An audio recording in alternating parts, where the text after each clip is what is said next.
Hello, everybody. I hope you can all hear me, and welcome to the first which will be in an ongoing series of webinars presenting some of the key conclusions as they evolve from our new product, the Skarn Decarbonisation Quarterly. This is quite a new product format for Skarn. We've previously been known very much for delivering an awful lot of data, an awful lot of detail.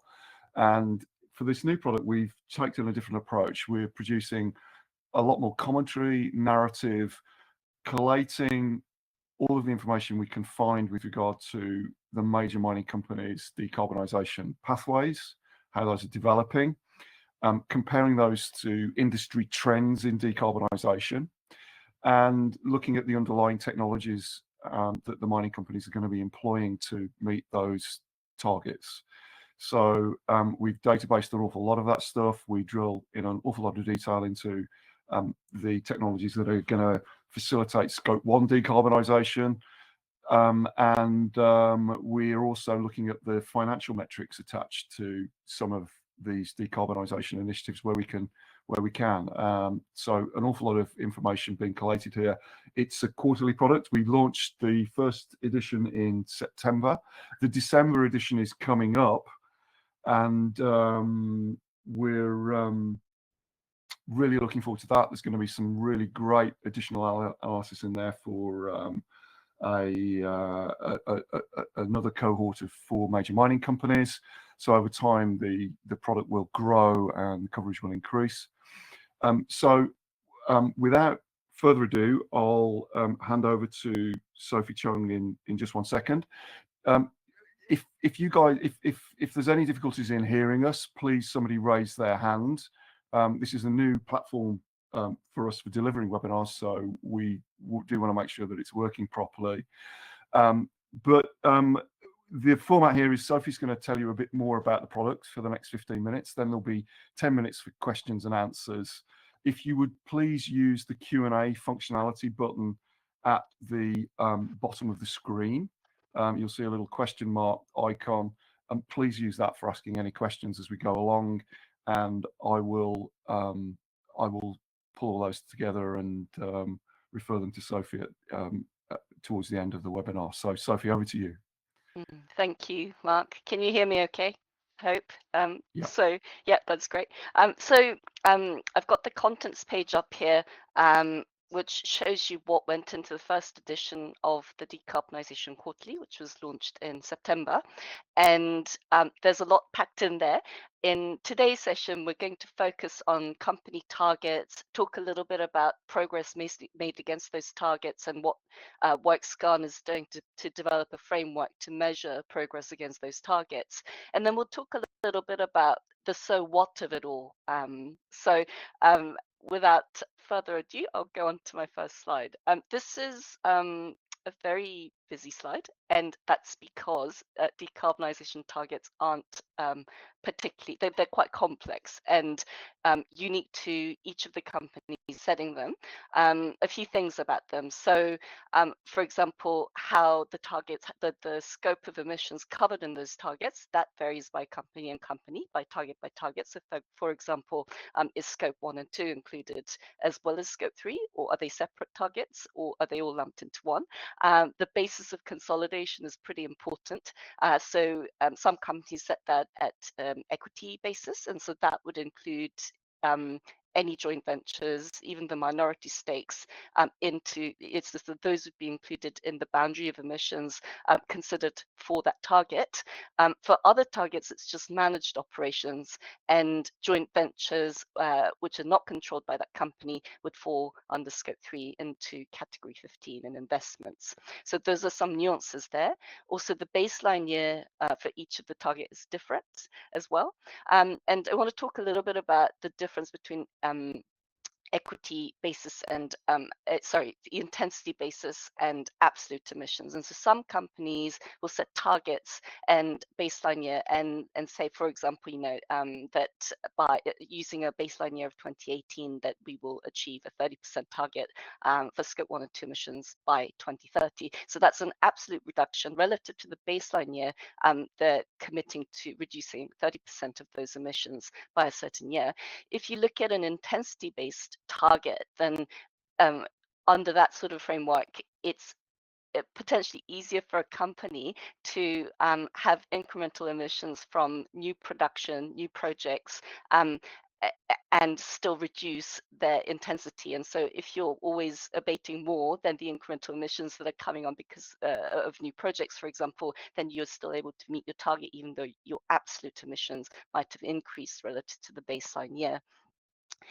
We have a few columns in here. So the other complexity around the targets is that these are always restated to reflect the portfolio changes, and specifically that would include any acquisitions or divestments. And so I guess the point about it is that progress, it's not linear, and you're always having to make sure that you've got the latest restated emissions for the baseline year so that you can measure the progress against that. And here we do a little bit of work to show that. So in the table to the right, you've got the baseline column where we show the operational emissions, for example, for each of the companies. But then you can see that in the second column, that's been restated to 2023, or the latest fiscal year that's available. And you can see that in some cases, those numbers are quite different.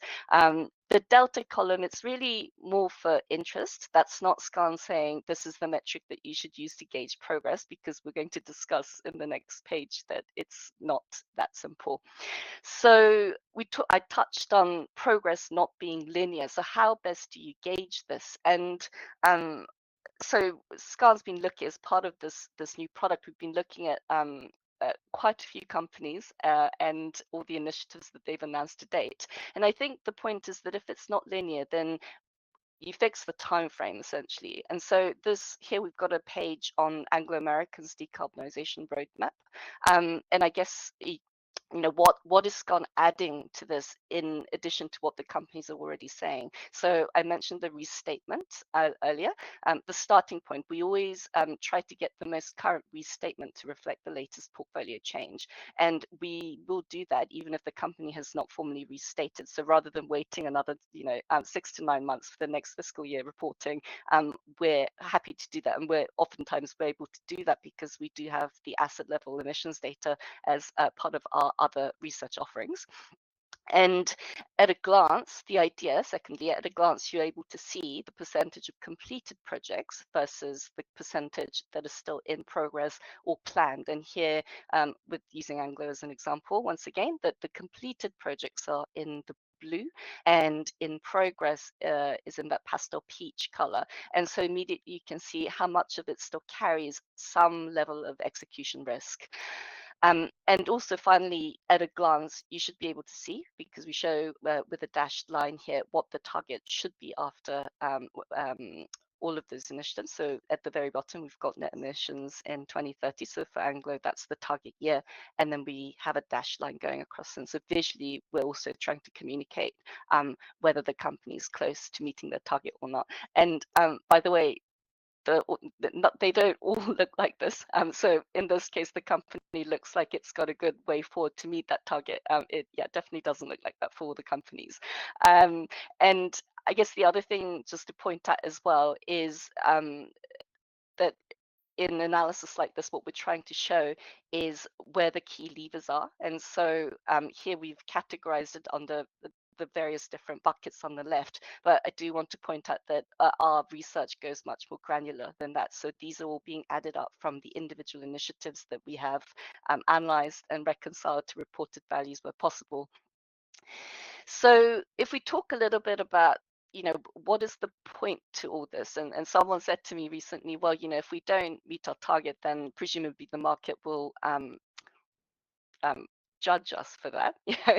Maybe not using that word, but the idea was that the market would then interpret that and respond to it appropriately. And I guess that's one thing that we're trying to bring clarity to in the market, is that we don't based on the conversations that we've had with the market participants, we don't believe that the market necessarily knows how to fully process all the announcements that are being made. And this ties into our, what's the point to all of this? And one particular conversation that we had recently where someone asked me, so if you're doing all this analysis on Anglo-American, for example, then what does the financial model of that company look like after you've considered all of these initiatives? And my thought was, well, don't you know how to do that already? But I think the point is, maybe they know how to run the financial models, but I think there's a degree of uncertainty and lack of confidence in fully translating what's being announced into a common language that we can all understand, which, for better or worse, is what is the financial impact to all of this. So the starting point to all of this, we believe, is that you want to standardize the announcements into metrics that you can use, for example, in a cash flow model. And so on the screen, I'm sharing a page out of the first edition, which is in this case, it's on-site renewable power projects, and we're showing an extract of all the initiatives that we've gathered so far. We've got about 180 of them, and it lives in an Excel file. Through that exercise, what we've been able to do is standardize the metrics for the initiatives that are coming out. So that would include, for example, the capacity. So in power, for power projects, for example, it would be not just the megawatt capacity, but we do the work to translate that into a megawatt hours number, because that's ultimately what you need. And we also provide capex where available. And so from that, you can start to model in, for example, either as initial capex or as an annualized energy cost, depending on the kind of partnership, the impact of some of these projects. We do this for other technologies as well. So we do have several initiatives, quite a few initiatives for electrification of mine fleet, both open pit and underground, but we also capture other projects as well. So optimization and efficiency projects, and also electric locomotives related to transport and all of that. So our goal at the moment is, in this supplementary Excel sheet, to collate all of that information. And for that, we are commodity agnostic, in that what we typically end up doing is recording the efforts of usually the major mining companies, the larger companies who are leading in this space. So I think that's all the slides that I was going to talk to, Mark. I know I'm a little bit ahead of time, but we could open it up to questions and rather than me just talking. Yeah, thank you, Sophie. So just to remind everybody, the Q&A functionality is down probably at the bottom of your screen, the little question mark icon. So please feel free to enter any questions you may have into the box. We'd be very happy to answer those. A couple of questions already, Sophie. Are we going to start calling out winners or losers, good or bad, in terms of the mining company decarbonisation performance? So, okay, okay, so ideally we would love to be in that position to do that, but actually I don't think that the market is ready for that right now. And the reason why I say that is, like, I'll just go back to the target slide, that not all targets are equal. I've said that already, but what do I mean by that? So this morning, actually, I was looking at a company where a lot of their emissions are scope 1, because they happen to be already operating assets in countries that have renewable electricity for the most part. And so for a company like that to achieve a 30% reduction in scope 1, that's a very different story to a company where you do have more exposure to scope 2. Now, I'm not saying that transition to renewable electricity is easy. It's not always. But if you compare a company like that to another company that we spoke to actually several years ago now, and they'd announced a whole load of renewable PPAs, and we said to them, look, we want to have a conversation to see how you're negotiating these contracts. And comically, the companies said we've not done very much. The utility companies have come to us actually because they want to renegotiate the contracts. And so there is a wide spectrum of different industry participants, and for sure some initiatives are easier than others. I use that word very carefully. So I think that's the first point, is that we have to recognize that 30% it's a number, and it's easy to go, that's a 30%, someone's doing 50%, but ultimately there's a lot of nuance embedded into those numbers, so we have to be careful. And I think the last thing you want to do at the moment, you were still actually at the beginning of this decarbonization journey, I think, and what you don't want to do is to start then somehow inadvertently encourage companies to set easier targets that then they can meet, rather than setting more difficult, more challenging targets and then not being able to meet them, and then somehow being really penalized for them, even though you could argue that that company has tried harder than some. So I think that as an industry, we need to get to better understanding and be able to understand these targets on a more sort of consistent way before we get there, I guess.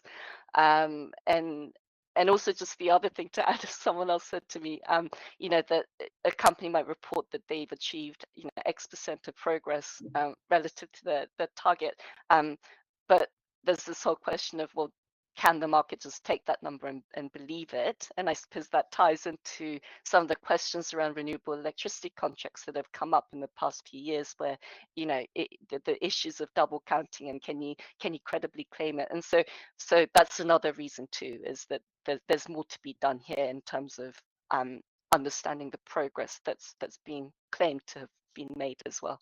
Yeah, I think that's a really good point in terms of the nuance and the fact that this is still such a fluid, rapidly evolving area that it would be a bit precipitous of us to start trying to impose some kind of rating system on this right now. So yeah, completely understand that. Another question. Could you explain a little bit about how the coverage of the product will change from quarter to quarter? What companies are going to be covered edition by edition? How are we dealing with that coverage rollout? Right. Okay. I'll just put the caveat out there that this is a freshly launched product, and with that, we remain pretty flexible to respond to what the market wants. So we'll, to a certain extent, we'll go where the market wants to lead us. But the idea for this product is that we would focus, we'll put a little bit more focus on the companies with exposure to the transition metals. So that would be copper, nickel, lithium, and cobalt. And so for each edition, we're going to cover 3 to 4 companies. For the first edition, we covered BHP, Anglo, Glencore, and Rio Tinto. So those are highlighted on the left-hand visual, and there's a sort of shortcuts to those company analysis within the deck. And for the next edition, well, at the moment, the analysis is ongoing for Vale and for South 32, and we are just going to confirm the other 1 or 2 company that will cover for that second edition. But I guess the point is that we can do this work for any company that the market wants, and so we remain flexible to that. I don't know. Hopefully that answers that person's question.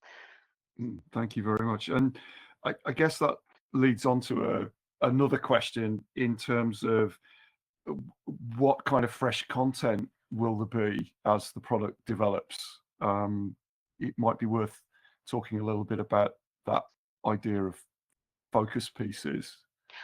Yeah, okay, sure. Yeah. So for the first edition, we did 4 focus pieces. You can see that highlighted in this black box. And so for the policy, we have a policies and standards section. So while it's not the highlight of the product necessarily, that we did do a little piece on ESRS and just explaining the sort of the key sort of themes around that. We did a focus piece on the evolution of China's electricity grid, which was a really interesting piece of its own. And for the second edition, we're going to look at Australia, or that's the schedule anyway. And for policies next edition, we're going to be looking into to CBAM. And then in the insights section, we did 2 pieces last edition, so renewable PPAs and whether the risks associated with those, essentially. And then another piece, we looked into the application of hydrogen in copper smelting.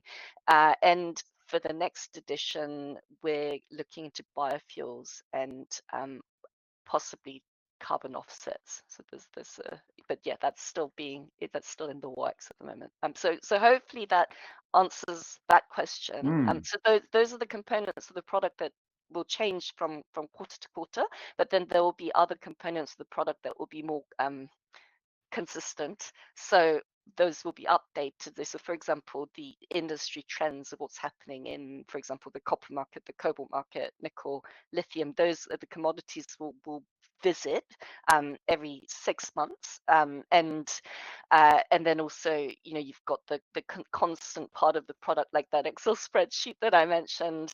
Those initiatives, they'll be updated, added to, reviewed on an ongoing basis. And I think it's probably also worth mentioning that we've received a really great reception from the mining companies themselves in terms of them engaging with what we're doing here and wanting to have some opportunity to comment on our interpretation of their plans, which obviously from our point of view is fantastic, because we want to get this analysis right. But it kind of reveals a couple of things, I think. One of them is that the companies themselves are really keen to explain that nuance in terms of how do you compare from one company's strategy to the next, but also the level of engagement that seems to be growing on this, which is great. One thing I wanted to also raise was the question of how does this data potentially feed into things like financial evaluation and cash flow analysis. And I know, again, that's a slightly nuanced answer, but it might also be worth you showing a little bit of what the underlying detailed data looks like as well, because we've referred to that. All right. Okay, let me. And then we have got questions coming up. in that I will slot in before we finish as well. So we have another 8 minutes. Sorry, 1 second. Let me bring that up. Just give me So and there's another while you're doing that, I'll step in and answer a question that has been raised by Paul Harris. A reduction in absolute emissions is what the planet needs. So does talk of reducing emissions intensity deflect attention from the big picture? Which is a really great question. I think the answer to that is potentially yes, because one of the things we see very clearly when we review companies' trajectories is that they are having to review their baseline year numbers quite frequently as their portfolio of assets changes. But they also face a really significant headwind in absolute emission terms, just by virtue of the organic, if you like, growth in their production volumes. So, Paul, you've put your finger on quite an important issue here, which is that intensity is really useful, but it could potentially, given that production growth, particularly in these energy transition commodities, is rapid and required, there's a real danger that the absolute emissions number is going to continue to grow even if the intensity number falls. So a great point. I'd like to add to that, Mark, just before Please. I move on to the OCS. So I have a slightly different view in that, like, I think both are needed, actually. Both are useful, and I say that I get the point that obviously we should be looking to abate absolute reductions, no question about that. But I also want to highlight actually that the pressure that's felt by the mining companies, especially with exposure to transition metals, they're still under the same pressure from shareholders and the market to continue to add value. And one of the obvious ways for a mining company to do that is to bring on new production. All the projections say that we need more of those metals, not less. And yet, there is no obvious financial incentive. So we'll get to that in a minute.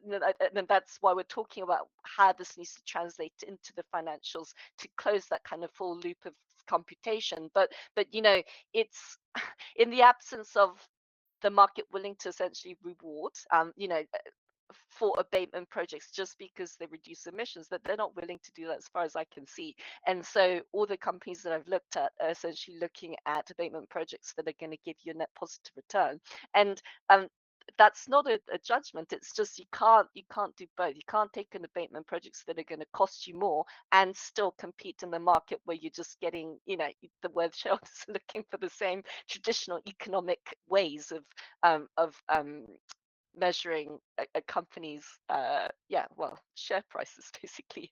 So I just want to highlight that, and that's really important because some companies are doing that, and they are bringing in your new copper mines, for example. But the truth is that if you've got an open pit mine, then you can work hard to bring it in as green as you can, but you can't. The technology is just not there to bring it in, you know, uh, without having some sort of incremental emissions. So I'm talking too much now, but I just wanted to add that.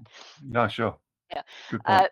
And I hopefully have recovered from my technological limitations. So let me see if I can share this now. So was the question, Mark, about I said, yeah, just so this is the Excel file that that I mentioned earlier, where you can so as I mentioned, there are about 180 initiatives in here, and how is this supposed to help? I guess is the question. So in here, what we've done is the obvious kind of metrics like who owns it, what's the asset, where's the country, but we also show the project status and any analyst notes that have gone into assessing. So for example, if we've estimated a reduction of emissions from that project, then we'll try and explain as comprehensively as possible why we've made that assumption.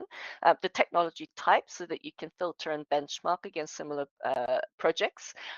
What the asset type is, so that kind of varies from open pit, underground, electric, locomotives, briquette plants, and what kind of transition it is. So is it a full transition? Is it partial? Which suppliers are providing it? So I mentioned the net reduction number for each project. We've got a number where we can populate it, and we'll be clear whether the number comes from Skarn or from the company. Any capex numbers and opex numbers associated. So it looks a bit blank in this particular view, but it's that we do have numbers in for those metrics. And what the transition is. So what's the old energy transition? If it's got a mine fleet, we try to be as transparent about that. So is it a Caterpillar, is it a Komatsu or an Epiroc, and how many? And then we'll also always provide the source, whether it's a URL or mentioning what kind of company document we've got that information from.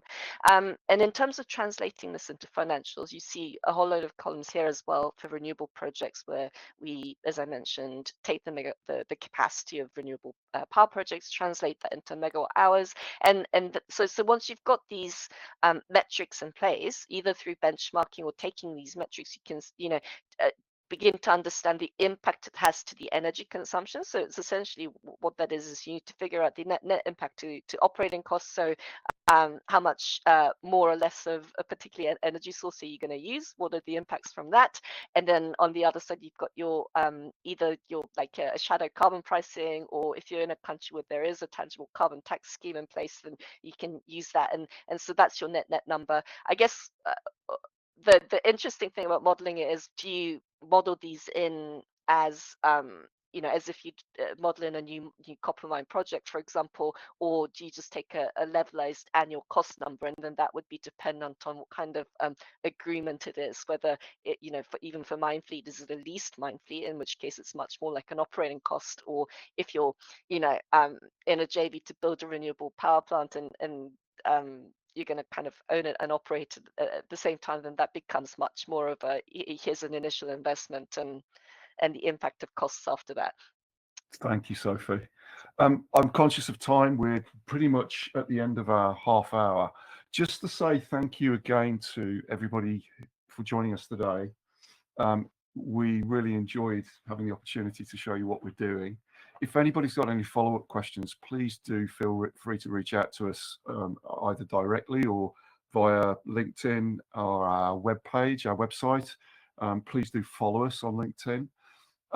It's been really, as I said, a great pleasure to present to you on behalf of Sophie, myself, the rest of the Skarn team. Thank you for joining us. Please look out for more webinars. There will be more coming in due course. And I wish you all a very good day. Thank you.